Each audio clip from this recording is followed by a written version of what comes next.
আসসালামু আলাইকুম। কৃষি ও জীবন চ্যানেলটির নতুন একটি এপিসোডে আপনাদের সুস্বাগতম। তো বন্ধুরা, শুরুতে আপনারা দেখতে পাচ্ছেন আনারস চারা, যা আমি সাধারণত বাজার থেকে আনারস সংরক্ষণ করার পর সেখান থেকে আমি চারা তৈরি করেছি। তো বন্ধুরা, মূলত আজকের ভিডিওতে আপনাদের সঙ্গে আলোচনা করব ছাদ বাগানে ও টবে বাজার থেকে সংরক্ষিত আনারস থেকে কিভাবে চারা গাছ তৈরি করবেন। আনারস চাষের জন্য প্রায় সব ধরনের মাটি উপযুক্ত।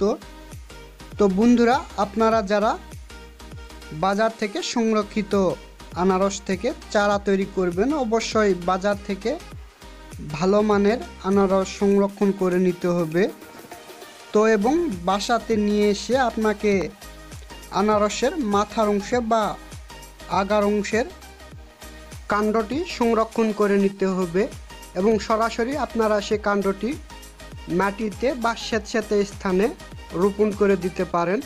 তো বন্ধুরা, আমি সাধারণত আনারস থেকে কাণ্ডটি সংরক্ষণ করার পর আমি বেলে দোআঁশ মাটিতে তা সরাসরি রোপণ করে দিয়েছিলাম এবং দেখতেই পাচ্ছেন সেখান থেকে চারায় রূপান্তরিত হয়েছে বা 3 থেকে 4টি নতুন পাতা বের হয়েছে। তো ভিউয়ার্স, আপনারা ছাদ বাগানে বা বাড়ির উঠানে ও টবে আনারস থেকে কাণ্ড সংরক্ষণ করে মাটিতে রোপণ করে দিতে হবে। এর জন্য আপনাকে যে মাটি সংরক্ষণ করে নিতে হবে সেটি হচ্ছে বেলে দোআঁশ, বা আপনারা এঁটেল মাটিতেও আনারসের কাণ্ড রোপণ করে দিতে পারেন। এর জন্য আপনাকে গোবর সারের পরিমাণ বা ব্যবহার বেশি করতে হবে এঁটেল মাটিতে রোপণের জন্য।